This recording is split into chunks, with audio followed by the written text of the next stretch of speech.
Hello everyone, hər kəsə salam. Əziz 5-cilər, növbəti izah videomuzla qarşınızdayıq. Bugünkü izahda sizinlə səhifə 96-da yerləşən writing bölməsini işləyəcəyik. Writing bölməsinə ilk öncə bizi e-mail qarşılayır. Gəlin həmin e-maili oxuyaq, tərcümə edək. Daha sonra tapşırıqlara keçərik.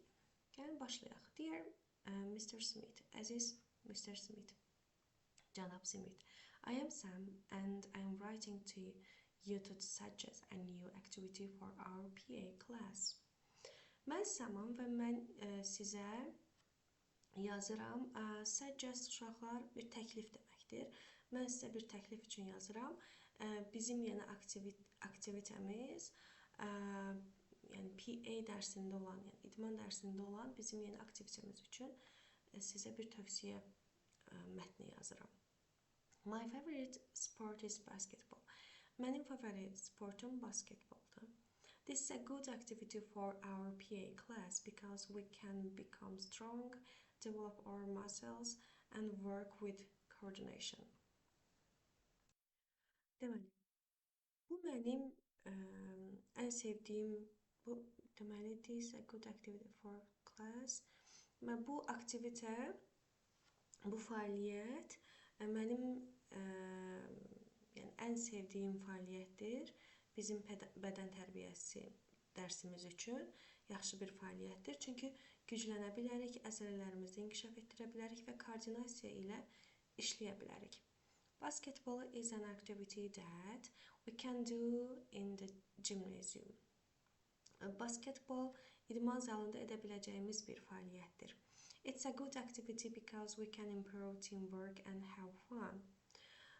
Bu yaxşı bir fəaliyyətdir, çünki biz komanda işini yaxşılaşdıra bilərik və əylənə bilərik. Best wish, Sam. Hörmətlə, Sam. Bəli, biz deməli, e-maili oxuduq, tərcümə elədik. İndi isə davam edirik. Read and listen to the email and answer the question. Who is writing the email? Who is receiving the email? Deməli, burada bizdən soruşur. E-maili yazan kimdir? E-maili qəbul edən kimdir? Baxırıq burada. From Sam, Sam'dan gəlir, yəni Sam yazır. Kimə yazır? Deməli, past Smith. Deməli, Mr. Smith'ə göndərirdi bu e-maili. Kim yazmışdı? Sam yazmışdı. Gəlin elə isə yazaq. Bəli, birinci tapşırıqda yazdığımıza görə davam edirik 2 ilə. What is the main idea in the email? E-maildəki əsas ideya nə idi? Gəlin baxaq. To propose basketball as a PA activity. Basketbolun bədən tərbiyəsi fəaliyyəti kimi təklif edilməsi. To express all the students' options. Bütün şagirdlərin fikirlərinin ifadə edilməsi. To show how PA classes can be fun. Bədən tərbiyəsi dərslərinin necə əyləncəli ola biləcəyini göstərilməsi. Burada təbii ki, düzgün cavab basketbolun bədən tərbiyəsi fəaliyyəti kimi təklif edilməsi idi. Sam bunu Mr. Smith'ə təklif edir. Gəldik növbəti tapşırıq 3-ə. Number the parts of the email from 1-4. Deməli, burada bizə verilən sözləri 1 və 4-ə qədər nömrələyəcək. Greeting salamlamaqdır. Introduction deməli, girişdir. Closing bağlamaqdır, bağlayışdır. Subject isə mövzudur. Burada ilk öncə hansı gəlir? İlk öncə baxın, subject gəlir. PA classes. Deməli, birinci olacaq subject. Daha sonra salamlama gəlir. Baxın, ilk öncə salamlayır. Sonra gələcək greeting. Daha sonra giriş hissəyə başlayır, olacaq introduction. Daha sonra da bağlayır closing. Belə. Read the look box. Underline examples of because in the email. Deməli, burada bizə deyir ki, look qutusuna baxın. Məktubda because sözünün nümunələrini altını xətt çəkin. Deməli, because nə deməkdir uşaqlar? Çünki deməkdir, düzdürmü? Use because to give a reason why. Biz because-dan istifadə edirik bir səbəb verəndə. Niyə üçün səbəb verəndə? I am writing to you because. Yəni, mən bunu yazıram sənə çünki. Yəni, bir səbəb veririk. Gəlin, baxaq, harada işlənib. İlk öncə because burada işlənib. Daha sonra ikinci dəfə də burada işlənib. Altından xətt çəkdik. Davam edirik. Plan an email giving your suggestion for a new activity in PA classes. Bədən tərbiyəsi dərslərində yeni fəaliyyət haqqında e-məktub, yəni e-mail hazırlayıb planlayın deyir. Gəlin baxaq. Think about the activities you like. Use Sam's email as a model to plan your text. Write the first version of your email. Make sure you include the parts of an email exercise 3. Birincisində deyir ki, sevdiyiniz fəaliyyətlər haqqında düşünün. Məsələn, voleybol, üzgüçülük, yüngül atletika falan. Daha sonra 2-də deyir ki, Sam'ın məktubunu nümunə götürərək mətninizi planlayın. 3-də isə deyir ki, e-məktubunuzun ilk versiyasını yazın. 3-cü tapşırıqda göstərilən hissələri daxil etdiyinizə əmin olun. Deməli, bunu sizin yazmağınızı istəyir. Məsələn, mövzu deyə bilərsiniz ki, yeni idman fəaliyyəti üçün təklif, salamlama, hörmətli müəllimin adını yaza bilərsiniz, idman müəlliminin adını yaza bilərsiniz. Giriş öz adınızı və təklifinizin məqsədini yaza bilərsiniz. İdman dərslərinə əlavə bir oyun kimi hansı oyunu təklif edərsinizsə, yəni qrup şəklində, məsələn, siniflə məsləhətləşmisiniz, filan oyunu idman dərsinə əlavə etmək istəyirsiniz, bu haqda yaza bilərsiniz. Tutaq ki, səbəblər isə bu fəaliyyəti təklif edirəm, çünki özünüzə uyğun bir-iki səbəb yaza bilərsiniz. Bağlayışıdakı hörmətlə daha sonra öz adınızı bu şəkildə yaza bilərsiniz. Mən burada sizin üçün kiçik bir şəkildə, for example kimi necə bir şey yaza bilərsiniz, onu yazacağım. Siz də ondan ilham alaraq öz fikrinizi, planınızı, belə deyək, yaza bilərsiniz. Mən uşaqlar sizin üçün for example kimi yazdım. Gəlin indi oxuyaq. Subject, purpose for a new PA activity from Leyla, for example, adlar vermişəm. To Mr. Hasanov. Dear Mr. Hasanov, my name is Leyla and I would like to propose football as a new activity for our PA classes. I am suggesting this sport because it helps improve teamwork, increases stamina and is enjoyable for everyone. Əslində davam etdirmək istirdim birazdan, amma yer azdır. Kiçik yazmışamsa əgər, bu yer azlığındandır. Videonu dayandırıb, yaxınlaşdırıb baxa da bilərsiniz, əgər kiçikdirsə. Gəlin tərcümə edim. Mənim adım Leyladır. Deməli, mən təklif etmək istəyirəm futbolu öz bədən tərbiyəsi dərslərimiz üçün.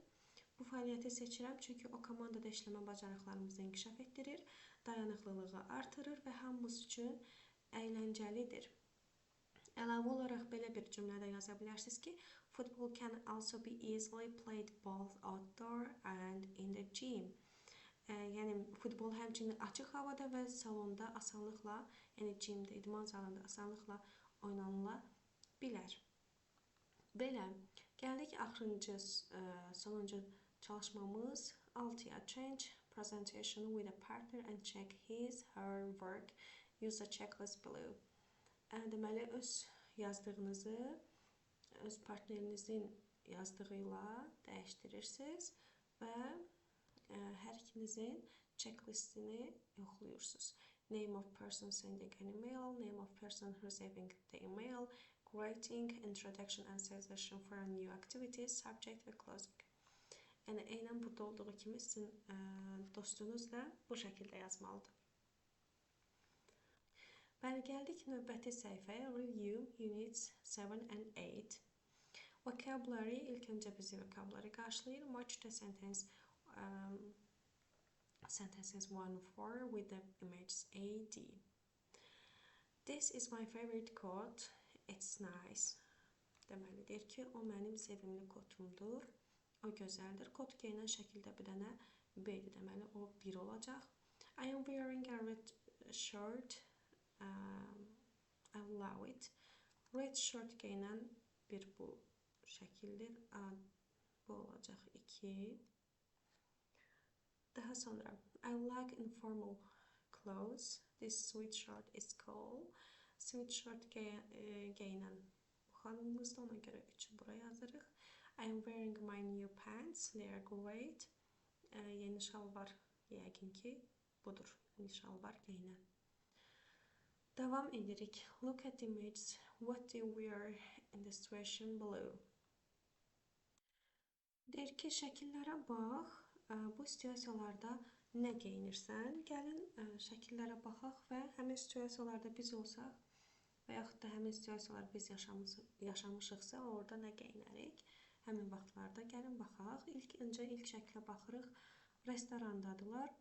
Restoranda daha çox formal yer olduğuna görə biz formal geyimlər geyinməliyik. Məsələn, shirt, trousers and shoes. Gəlin yazaq. I wear a shirt.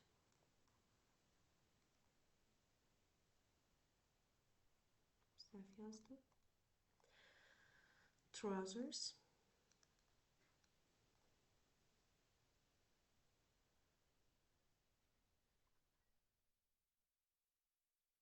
And shoes.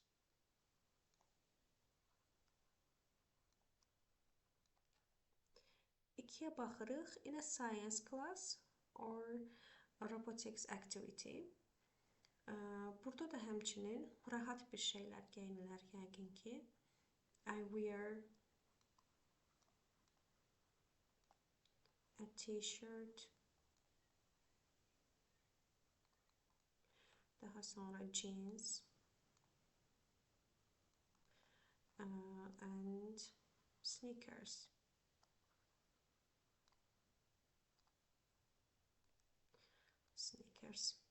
Devam edirik. When playing football or volleyball, gəlin yazaq. I wear t-shirt, shorts and trainers. I wear a t-shirt,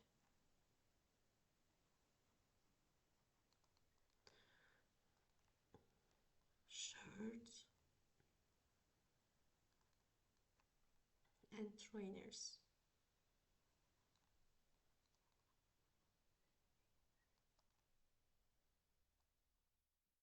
Trainers, yes. Devam edirik. Find the odd one out. Fərqli olanı seçməliyik. 2-yə baxırıq uşaqlar. Run qaçmaq deməkdir. Ice skate və sky. Bunlar hamısı qış idmanıdır. Hər ikisi run burada fərqli olandır. 3-ə baxırıq. Volleyball, surf, soccer. Burada surf fərqli olacaq. Çünki voleybol və soccer topla oynanılan oyunda, amma surf elə deyil. 4-ə baxırıq. Top, boots, socks. Top burada fərqli olacaq. Boots və socks isə burada eynidir. Yəni fərqli olan topdur. Gəldik 4-ə. Complete the sentences. Don't drink soda. Don't go to bed late. Do exercise. Don't eat junk food. Devam edirik. Make sentences with information. Parentheses. Deməli, bizə sözlər verilir, cümlələr verilir. Biz həmin cümlələri nə etməliyik? İnformasiya verilib daha doğrusu. Mötərizədə də həmin informasiya ilə cümlə qurmalıyıq. I am wearing a t-shirt. I am not wearing a t-shirt. I am wearing a shirt. Demək, burada əgər minus qoyublarsa, deməli, səhvdir. Biz t-shirt sözünü shirtlə əvəz eləməliyik. Bəzi uşaqlar deməli, mötərizədə istifadə olunan sözlərdən yanında əgər mənfi işarəsi varsa, minus varsa, onları dəyişdirərək müsbət şəkildə yazdıq. Devam edirik növbəti səhifə ilə. Language in context. Choose the correct answer. Are you Greg meeting in a cafeteria?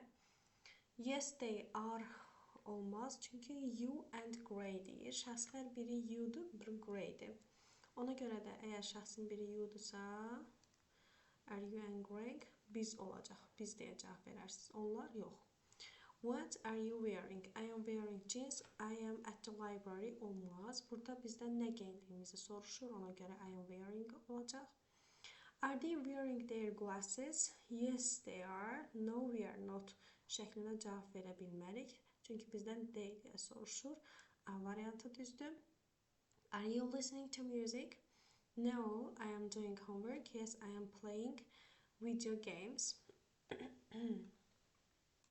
Burada bizə əgər sən musiqiyə qulaq asırsan sualını verəndə biz ona bəli, mən video game oynayıram şəklində cavab verə bilmərik də, düzdür? Bəli deyirəmsə, ardıca da bəli, mən musiqiyə qulaq asıram deməliyim. Onun sözünü təsdiqləməliyim. Amma burada bəli deyir, arxasıca başqa söz deyir. Ona görə doğru olmayacaq. Doğru cavab A variantı olacaq. Gəlirik. Read the chart and make sentences about what people can and can't do in your notebook. Deməli, burada bizə verilən chartda biz baxacaq ki, hansı insanlar nələri edə bilir, nələri edə bilmir öz dəftərimizdə yazmalıyıq. Gəlin baxaq. Amina can kick the ball and play soccer, but she can't catch the ball. Deməli, kick the ball eləyir, çünki qarşısında tick işarəsi var. Play soccer da yəni edə bilir, oynaya bilir, amma catch the ball tuta bilmir. Ona görə onu X qoyublar və həmin şəkildə də yazıblar. Nəyi edə bilirsə onu normal, yəni adi bildiyimiz affirmative cümlədə, amma edə bilmədiyini sonda negativ cümlədə verilib. İndi biz də eyni şeyi, eyni cümləni Dylan, Bella və Javier üçün işlədəcəyik. Gəlin, quraq. Və uşaqlar çalışmadakı sözləri tamamladıq. Keçdik 8-də bizdə ask question, then answer the question so they are true for you. Sual qur və onlara cavab ver sənin üçün doğru olan şəkildə. Yəni sənin üçün doğrudursa o şəkildə cavab ver, hansı doğrudursa. Yəni no, I can't də yaza bilərsən. Bacara bildiklərini yes, I can də yaza bilərsən. Buradakı cavabları mən özümə görə verdim. Siz də öz bacarıqlarınıza görə cavab verə bilərsiniz. Gəldik növbəti çalışmaya. Növbəti çalışmada isə şəkillərə bax və cümlə qur deyirdi. Şəkillərdə tik olanlarda drink water, su iç. Əgər X görürüksə, deməli cümlə inkardadır. Ona görə don't eat junk food, yemədir. Nə yemə? Zərərli qidalar yemə. Daha sonra görürük onlar oynayırlar, exercise edirlər. Do exercise. Daha sonra görürük uşaq gec saatlarda game oynayır, video game oynayır. Ona görə deyirik ki, don't go to bed late. Yatmağa gec getmə, yəni gec yatma. Gəldik, check your progress, öz inkişafını yoxla. I can talk about clothes, geyimlər haqqında danışa bilirik. Təbii ki, cümlələrdə qururuq artıq. Use the present progressive to describe clothes, düzdür. Biz deməli, present progressive, yəni davam edici formadan istifadə edərək geyimlərdə təsvir edə bilirik. Talk about sports and skills, idmanlar və bacarıqlar haqqında danışa bilirik. Daha sonra use can and imperatives to say what people can do. Biz can'dan istifadə edə bilirik və imperativ cümlələrindən, yəni əmr cümlələrindən istifadə edə bilirik. İnsanlar nələrsə edəndə. Vocabulary categorization edə bilirik vocabulary'də. You can learn. You can categorize a group of words with other words. For example, kick, throw, catch, walk, and run. Use them with the nouns, hand or foot. Help you remember them. Deməli, biz belə bir çalışma eləmişdik. Hansı ki, ayaqlarımızdan edə bilirik. Kick, walk and run. Hansılarını ki, əlimizdən edə bilirik. Throw and catch. Yəni, biz bunları kateqorizə edə bilirik. Bəli uşaqlar, bugünlük də izahımızın sonuna gəldik. Növbəti izahlarda görüşmək ümidi ilə. Hələlik.